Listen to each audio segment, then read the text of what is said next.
Allow me to take your minds off viruses, curfews, and social distancing for a brief while with a story of Paris, while I draw a Parisian street scene. Rue Mouffetard, to be specific. I am Marcus Fellbaum.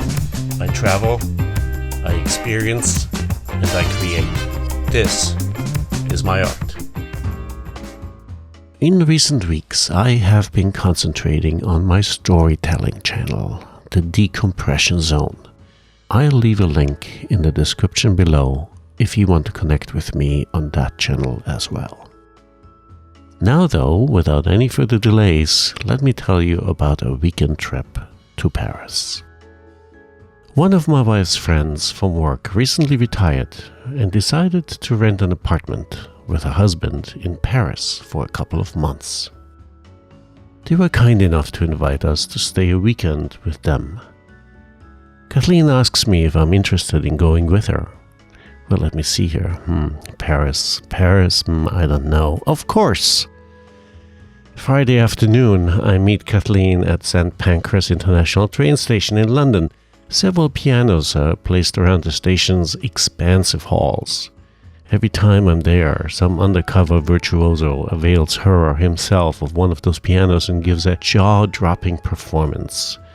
Brava, or bravo as it may be. After a quick bite at Yo Sushi, we hop on the Eurostar to Paris.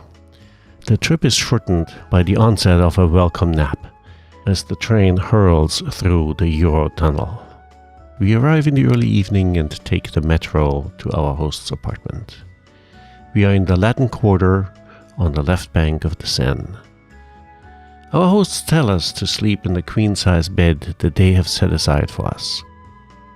The room features a newly installed ceiling lamp. A fancy lamp, which at first I don't really pay that much attention to. I mean, heck, it's a lamp, right? After bidding goodnight, we all retreat into our respective rooms. Our room and our host's room are adjoining. After reading for a while, we want to turn the fancy overhead light off. Good night, honey. Could you get the light?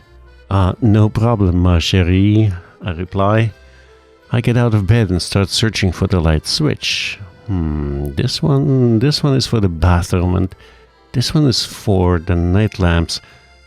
This one doesn't seem to do anything at all. Damn.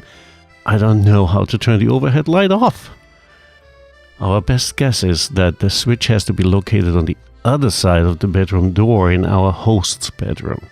And at this point, they are fast asleep. I can't just barge in there and start searching their wall for some switch while they're trying to sleep. That would just be weird. Images of Peter Sellers stumbling his way around the darkened room in the original Pink Panther flash across my mind. So we pull the blanket over our heads and try to sleep with the light blazing down at us. To my great amazement, this is harder to do than I thought.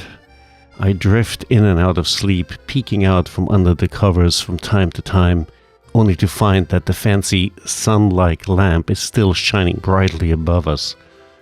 Suddenly, around 2:30 in the morning, our hosts notice that there is bright light coming from under the door and realize what was going on. Click. Darkness. Blessed darkness. The next morning, it turns out that the fancy light is controlled by a remote control clicker which just happens to have been left in the wrong room. The fancy lamp can also cycle through an array of colors and strobes and put on a light show worthy of a nightclub. What this lamp is doing in that bedroom, I only dare to guess. But then again, this is Paris, so why not? After breakfast, we walk the Promenade Plantée, an unusual park that has been planted on a disused elevated train track some 30 years ago. Walking along this park, you truly feel elevated above Paris. You can enjoy the surrounding architecture and delightful assortment of trees, shrubs, and flowers. However, beware of joggers. I have several almost collisions with these fast and furious health enthusiasts. They sneak up from behind, and by the time you hear the thwat, thwat, thwat of their super cushioned sneakers, it is almost too late to make an informed decision as to which side of the path you should dive towards to get out of the way. Joggers aside, it is a lovely and lengthy walk all the way to the Périphérique, the busy beltway that encircles all of Paris's Zone 1. On the way back, we stop at a bistro for lunch. Always delightful to rediscover how good food in Paris really is. My French is still pathetic. I should no longer rely on "Parlez-vous anglais?" I mean, really? In the afternoon, Kath and I take a few hours to wander along the bank of the Seine by ourselves to give our hosts some space. A romantic few hours, strolling past Notre Dame, under bridges, passing boats and bands of rogue teenagers along the way. Wait, what? Yes. Under one of the many bridges, doing really no harm as far as I can tell, are about a dozen teens hanging out, boombox blasting, the sound being amplified and echoed by the cavernous structure of the bridge. A tour boat goes past, ferrying a few young ladies among other passengers poised on the boat's sun deck. As soon as the horde of mostly male teens notice the young ladies passing by, the familiar shouting of "woohoo" and "yeah" begins. Some things are shouted over towards the boat in French, which I do not understand. But then again, I don't think you have to speak the language to know what is being said. Things really don't change that much over time. There are some constants in the world, the mating call of the young male being one of them, I suppose. In the evening, reunited with our friends, we wander down Rue Mouffetard, which connected all the way to Italy back in the Roman times. Today it is a collection of mostly food shops. However, not just any food shops.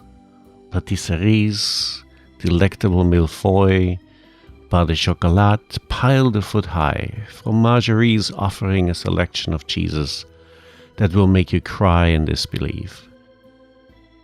Grocers displaying boxes of strawberries, peaches and asparagus, all perfectly ripe. If I had to choose one shopping area where I had to fetch the groceries for the rest of my life, this would be it. If Michelangelo had painted an idealized shopping street scene, it could not have looked any better. Chanterelle mushrooms in their prime, street-side rotisserie chicken with juices dripping on steaming potatoes. Properly hungry now, and salivating severely from all this food window shopping, we head to Le Vieux Bistrot for dinner. It does not get past our waiter Pierre that most of our party is from the USA. The French presidential elections have just happened, and after some conversation, it is clear that Pierre is not a fan of Monsieur Macron. So when Kathleen asks him how he feels about the election winner, he lets us know that he is not happy with the results. Kathleen then asks, "Oh yeah? Wanna trade with our president?" Pierre throws his hands in the air and then covers his face and shakes his head vigorously. I guess that's a no then. No words needed. It's all relative, I guess. Sunday, we take in Gregorian chants at Notre Dame and brunch at a nearby cafe, where the obligatory crêpe rouge, which is crepe filled with fresh fruit, mostly strawberries, and therefore the name, with accompanying café crème is served. It is time to say thank you and goodbye to our generous hosts. We walk to Gare du Nord train station, stopping at one more bistro for a lengthy lunch. Did I mention I love the food here? And so we are taking the Eurostar back to London. Paris offers so much in terms of food, culture and atmosphere that not returning is simply not an option. Till next time, Paris, à bientôt.